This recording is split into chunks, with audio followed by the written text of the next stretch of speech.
गरजा ज्या केवळ त्या व्यक्तीपुरत्या नाही राहिल्या. त्यामुळे समाज शिक्षणाची दखल घ्यायला लागला म्हणजे तो फक्त शिक्षणाची घेतो म्हणजे कोणाची घेतो, तर शिक्षणामध्ये सहभागी असणाऱ्या सर्व घटकांची घेतो. म्हणजे तो शिक्षकांची पण घेतो, तो कॉलेजची पण घेतो, तो विद्यापीठाची पण घेतो. अशा सगळ्या घटकांची दखल आता समाज घ्यायला लागला आणि ती अपेक्षा पण करायला लागली. आता असं का तुमचं शिक्षण असं म्हणतात ते. मध्यंतरी आपण काही स्टेक होल्डर सोबत ज्या मीटिंग्स वगैरे घेतल्या, मी अनेकदा सांगितले असेल, पण जसं इंडस्ट्रीचे पत्र येतात आपल्याकडे की आम्हाला माणसं पाहिजे पण तुम्हाला हवी, आम्हाला हवी तशी तुम्ही देतच नाही आम्हाला. मला एक क्षण असं वाटलं की समाजाच्या अपेक्षा आपल्याकडनं वाढल्या जातात. पूर्वी तुमचं काय कसं चालतं ते चालू द्या, फार काही कोणी विचारत नव्हतं. त्यामुळे आता शिक्षणाकडनं समाजाची मागणी निर्माण झाली. आपण शिक्षण क्षेत्रातले सगळी महत्वाची मंडळी असल्यामुळे आपल्या मनामध्ये स्वाभाविक विचार आला की अरे आता समाज तर आपल्याला मागायला लागला, म्हणजे मग आपण समाजाला हवं ते द्यायला पाहिजे, असा विचार आपल्या मनामध्ये सुरू होणं स्वाभाविक होतं. आणि द्यायला पाहिजे तर मग माझं शिक्षण हे केवळ माझ्यापुरती जे मर्यादित होतं ते आता समाजासाठी कसं उपयोगाचं होईल, अशा प्रकारच्या विचार प्रवाहाला सुरुवात या शिक्षण क्षेत्रामध्ये अपरिहार्य आणि न कळत झाली. म्हणजे आपल्याकडे IT हब कुठे होते, म्हणजे पुण्याला गेले तर मी परवा पुण्याला होतो, तर 1 लाख कर्मचारी एकेका कंपनीमध्ये काम करतात, IT फक्त. आणि ते म्हणतात की आम्हाला IT 10 लाख लोक पाहिजे. रिसर्चच्या वेगवेगळ्या इन्स्टिट्यूट सुरू झाल्या, कम्युनिटी डेव्हलपमेंटचे सेंटर सुरू झाले. म्हणजे आता स्पेशलाइज एज्युकेशन, एक्सपर्टाईज अशा प्रकारची मागणी सुरू झाली. म्हणजे जसं आपण बरेचदा ते म्हणतो आपण किंवा आपण म्हणायचो की किती मी इतका शिकलो तितका शिकलो.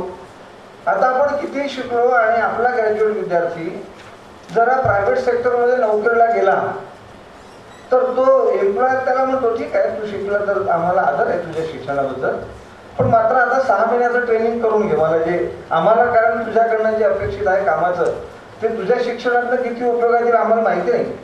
तर आम्ही 6 महिन्याचा एक सिलेबस ठरवला आहे आणि तू 6 महिन्याचं ट्रेनिंग कर, म्हणजे तुमचं प्रॉडक्ट आमच्या उपयोगात येईल. म्हणजे आपलं प्रॉडक्ट जे आहे ते जसं ते तसं आता ज्याच्यासाठी तो शिकतो त्याच्या उपयोगात येत नाही, मग तो व्यवस्था करतो. मला असं वाटलं मी चुकू शकेल, मला असं वाटलं की म्हणजे त्यांचा माझ्यावर विश्वास नाही राहिला आपल्यावर की मला जे हवं ते प्रॉडक्ट यांचं मिळेल का नाही. हा विश्वास प्रस्थापित करण्यासाठी सुद्धा एक शिक्षणाचा वेगळ्या पद्धतीने आता विचार करण्याची गरज निर्माण झाली आहे. याच्यामध्ये पारंपरिक शिक्षण BA BCom BSc MA MCom बाकीचे सगळे आहेत, त्याला पदव्या आहेत, बेसिक एज्युकेशन आहे, त्याला मास्टरचं पण स्वरूप प्राप्त झालं आहे. मग त्याच्यामध्ये मधल्या काळामध्ये प्रयोग असे पण केले, इंटर्नशिप आणून काही स्किल्सही घेऊन, की पारंपरिक शिक्षणामध्ये समाजाच्या ज्या गरजा आहेत त्या गरजा पूर्ण करण्यासाठी काही गोष्टींचा अंतर्भाव करता येऊ शकतो का आपल्याला. मग स्किल एज्युकेशन त्याच्यात दिलं, काही ठिकाणी एंटरप्रेनरशिपची व्यवस्था त्याच्यामध्ये केली, परीक्षेच्या माध्यमातून असेसमेंटचे पॅरामीटर्स त्याच्यातनं बदलले.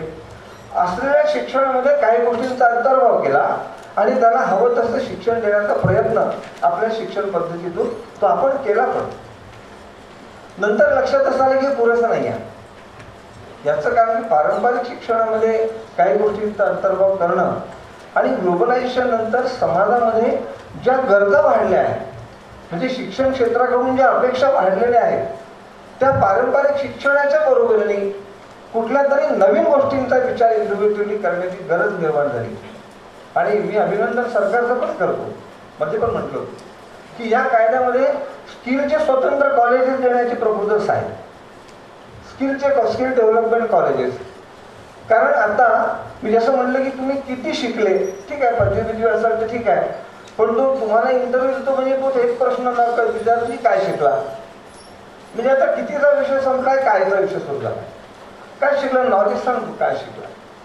आणि मग त्याच्यातनं काही पारंपरिक शिक्षणाच्या बरोबरीने आपण आणखी काय काय देऊ शकतो.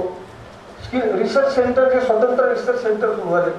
मध्ये म्हणतात लोक किंवा सायंटिस्ट कुठे गेले आपले, ते निर्माण होत नाही. कुठल्या पद्धतीतून निर्माण होतील? रिसर्च सेंटर सुरू झाले. कौशल्य विकास, कौशल्यपूर्ण जर विद्यार्थी त्याला पाहिजे असेल तर स्वतंत्र स्किल देणारी यंत्रणा या सुरू झाल्या पाहिजेत. ते सुरू झालं आहे. समाज विचारायला लागला. म्हणजे आपण आता आपल्याला एक कल्पना आहे की झरी जांभळीतला कुमारी मातेचा विषय अमरावती विद्यापीठाने हातात घेतला आहे. आपण मेळघाटच्या एका गावामध्ये कुपोषणाचा विषय पण हातात घेतो.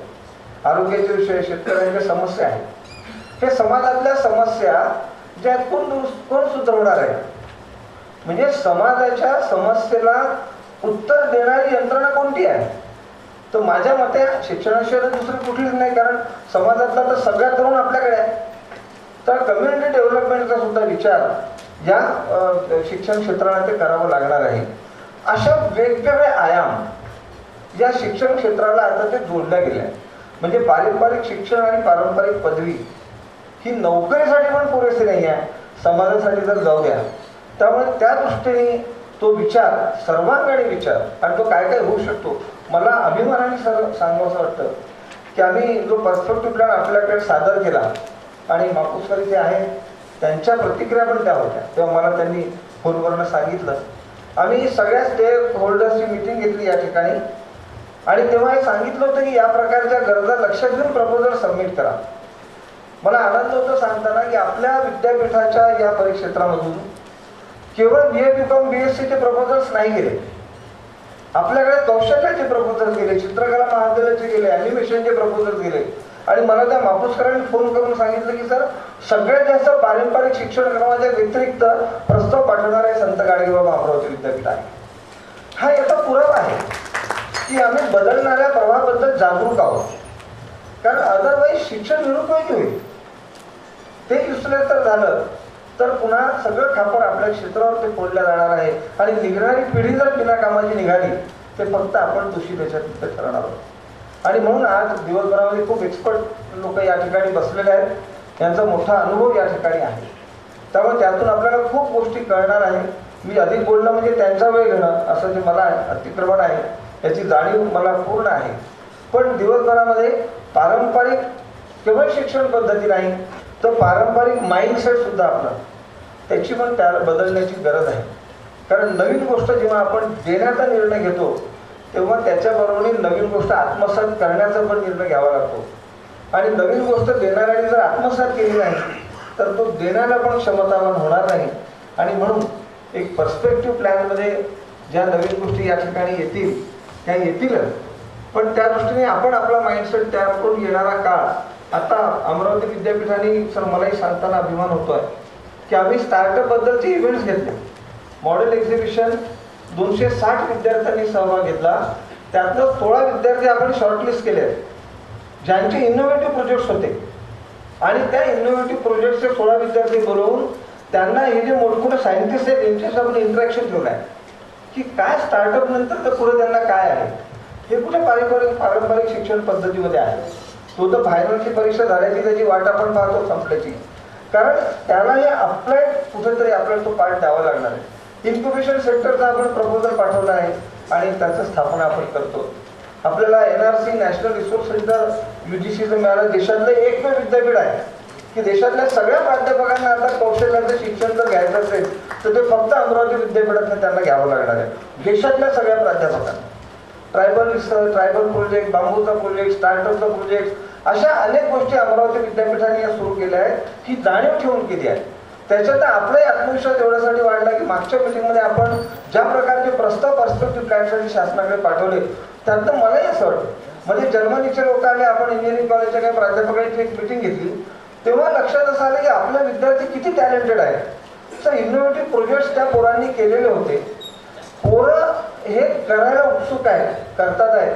फक्त त्यांना आपण त्या प्रकारची फॅसिलिटी, त्या प्रकारचं वातावरण देण्याची ती गरज आहे.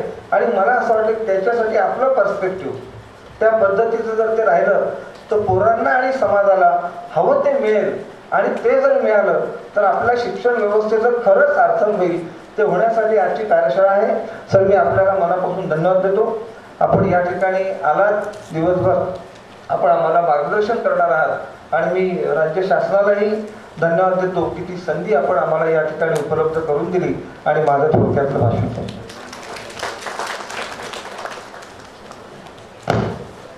धन्यवाद सर. यानंतर माननीय शिक्षण मंत्री श्री विनोद तावडे सरांनी त्यांचे मनोगत व्हिडिओ क्लिपच्या माध्यमातून आपल्यापर्यंत पोहोचलेलं आहे. ही व्हिडिओ क्लिप आपण पाहूया.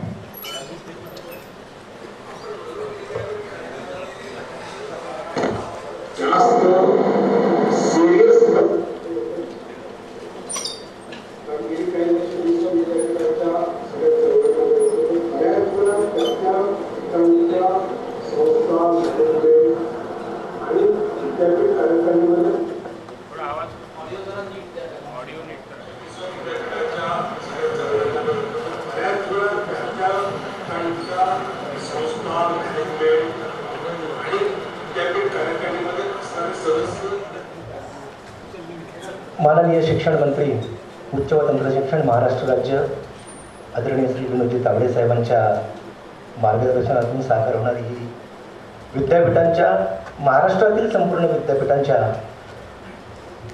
पर्स्पेक्टिव्ह प्लॅनच्या संदर्भातली कार्यशाळा. या कार्यशाळेच्या निमित्तानं शासनाने जी समिती गठीत केलेली आहे ती समिती आज आपल्याकडे उपस्थित आहे.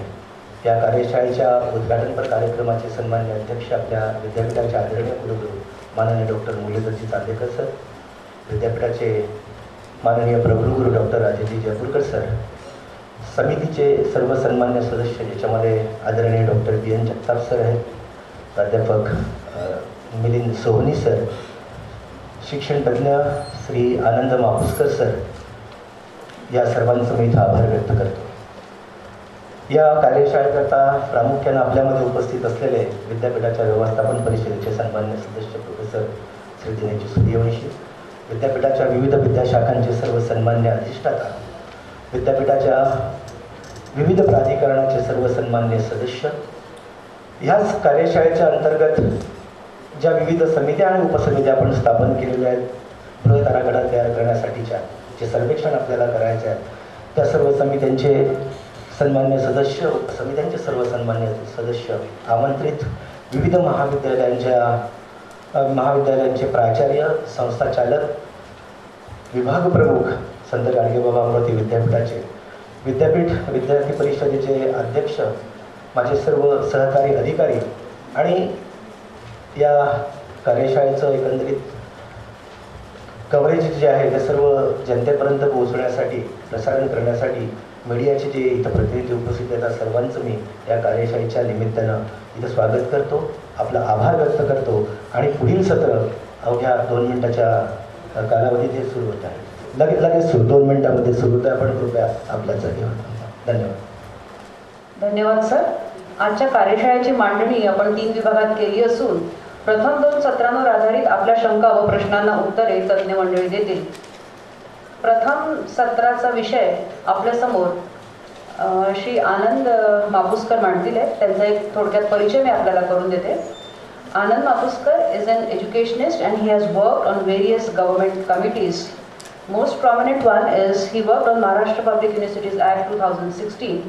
He worked closely with Minister for Higher and Technical Education and he was the member of the committee for draft creation of the act and he contributed for the finalization of the act. He also worked as a member he's also working as a member since last 2 years on the statute committee and the committee is formulating a common statute with respect to appointment, selection process and other related issues for teaching and non-teaching staff members and he contributed in all of the above and special focus on student related statute. He is also a member of Task Force for Globalization of Higher Education, Government of Maharashtra 2016, which is working for establishing MOUs with international universities and the prominent universities are that of Ireland, New Zealand, France, Israel, Australia, UK and many other. He is also a member of Startup Committee 2017 and the committee is constituted to provide guidelines to public universities regarding incubation and startups. He is also an inviting member of the expert committee of Perspective Plan and hence he is here with us as one of the members of today's workshop. He is also representing various educational institutes. I welcome you sir on behalf of Sant Gadgibaba Amravati Vidyapith and request you to commence the first session. संत गाडगेबाबा अमरावती विद्यापीठाचे कुलगुरू doctor Muralidhar Chandekar sir, प्रकुलगुरू Jaipurkar sir, कुलसचिव, त्याचप्रमाणे आजच्या तज्ज्ञ समितीचे सन्माननीय सदस्य जगताप सर, सोहनी सर, विद्यापीठातील सर्व मान्यवर, प्राध्यापक वर्ग, त्याचप्रमाणे या ठिकाणी उपस्थित असलेले प्राचार्य, विद्यापीठाच्या विविध प्राधिकरणांचे सदस्य, म्हणतात की अतिशय महत्त्वाच्या एका आपण वर्कशॉप म्हणा किंवा चर्चेसाठी आपण एकत्र जमलेलो आहोत. प्रामुख्याने मला वाटतं की चांदेकर सरांनी आपल्याला सविस्तर त्यांच्या बोलण्यामध्ये आज दिवसभरात काय होणार आहे याचा उल्लेख आपल्याला केलेला आहे. विद्यापीठ कायदा अस्तित्वात येऊन अंमलात येऊन साधारणतः 1 वर्षापेक्षा जास्त काळ जो आहे हा झालेला आहे. आणि हा विद्यापीठ कायदा जो आहे हा प्रामुख्याने आपण जसं बघत असाल तसं विद्यार्थी केंद्री किंवा लर्नर सेंट्रिक अशा प्रकारचा हा विद्यापीठ कायदा अस्तित्वात आल्यापासून अंमलात आल्यापासून मला वाटतं की लगोलग जी लगबग झालेली आहे ती सगळ्या प्राधिकरणांच्या निवडणुका, सिलेक्शन आणि मला वाटतं की हळूहळू ह्या सगळ्या इलेक्शन जे आहेत ह्या इलेक्शन आता संपत येत आहेत. नॉमिनेशन जी आहेत ती नॉमिनेशन्स काही प्रमाणामध्ये चाललेली आहेत आणि मग स्वाभाविकपणे सर्वांसमोर प्रश्न उपस्थित राहतो की बाबा या आता नवीन विद्यापीठ कायद्याने काय बदल झाला. काहींच्या दृष्टीने फक्त कॉम्पोजिशनमध्ये बदल झाला, काहींच्या दृष्टीने अजून वेगळा काही बदल झाला का. तर प्रामुख्याने आपण या विद्यापीठ कायद्याच्या जर का तरतुदी बघितल्या, या तरतुदी जर का आपण बघितल्या तर आपल्याला असं लक्षात येईल की याच्यामध्ये खूप बदल जो आहे हा बदल झालेला आहे.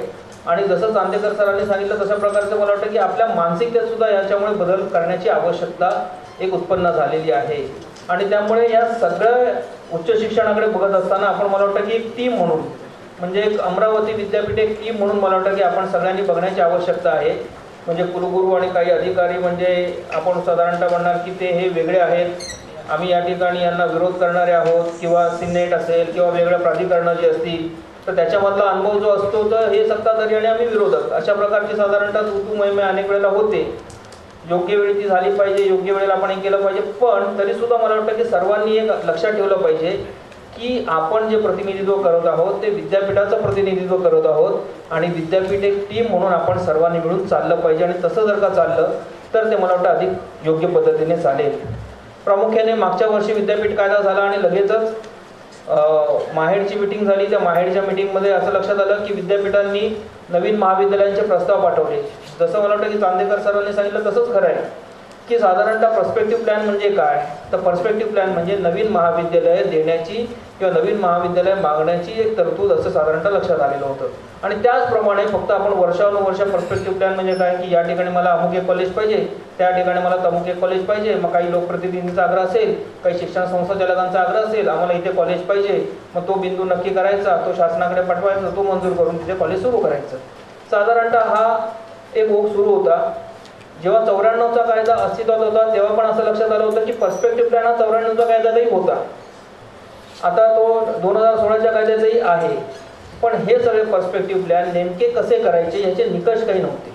आणि त्यामुळे 94च्या कायद्याअंतर्गत जेव्हा पर्स्पेक्टिव्ह प्लॅन तयार होत होते तेव्हा त्यांचे पण निकष वेगवेगळे होते. म्हणजे समजा संत गाडगेबाबा अमरावती विद्यापीठाचा निकष वेगळा, मुंबई विद्यापीठाचा निकष वेगळा, सावित्रीबाई फुले पुणे विद्यापीठाचा निकष जो आहे तो वेगळा. म्हणजे प्रत्येकजण आपापल्या सोयीनुसार आपापल्या पद्धतीनुसार आपल्याला ज्याप्रमाणे वाटतं त्याप्रमाणे पर्स्पेक्टिव्ह प्लॅन बनवत होते. आणि त्याच्यामध्ये जो पर्स्पेक्टिव्ह प्लॅनचा जो गाभा आहे किंवा पर्स्पेक्टिव्ह प्लॅनचा जो खरा आपण अर्थ जो आहे तो लावायला सुरुवात होते. आणि त्यामुळे जेव्हा हे नवीन शासन आलं तेव्हा त्यांनी असं ठरवलं की याच्यातली एक कमिटी केली पाहिजे. आणि त्यामुळे प्राध्यापक नरेंद्र जाधव यांच्या अध्यक्षतेखाली कमिटी केली. आणि मला सांगायला आनंद होतो की चांदेकर सर सुद्धा त्या कमिटीचे एक सदस्य होते. म्हणजे चांदेकर सर, प्राध्यापक अनिल राव आणि त्यानंतर रामानंद तीर्थ मराठवाडा विद्यापीठाचे कुलगुरू पंडित विद्यासागर सर हे सुद्धा त्याचे एक सदस्य होते. आणि या सगळ्या सदस्यांनी खूप मला वाटतं की मेहनत केली. सगळ्या विद्यापीठाच्या प्रतिनिधींना बोलवलं, प्रत्येक विद्यापीठाचे निकष कुठले आहेत, कुठले निकष त्यांनी विचारात घेतलेले आहेत याबद्दलची चर्चा त्यांच्याशी केली. आणि असं करून एक चांगला जो अहवाल आहे, चांगला एक रिपोर्ट जो आहे हा त्यांनी दिलेला आहे. आणि जो शासनाने मग सर्व विद्यापीठांना दिला आणि त्यांना सांगितलं की ह्याच्या शिफारसी ज्या आहेत याप्रमाणे प्रस्ताव आपण तयार केला पाहिजे. आणि त्यामुळे महाराष्ट्रात पहिल्यांदा मला वाटतं की अशा प्रकारे एक निकष जे आहेत हे निकष ठरवण्यात आले आणि ते निकष आहेत. आता हे निकष ठरवल्यानंतर मागच्या वर्षी जेव्हा हा प्रस्ताव बघितला तेव्हा माहेडच्या मिटिंगमध्ये स्वाभाविकपणे अध्यक्ष माननीय मुख्यमंत्री साहेब असतात, त्याच्यामध्ये उपाध्यक्ष जे आहेत ते माननीय विनोदी तावडे साहेब उच्च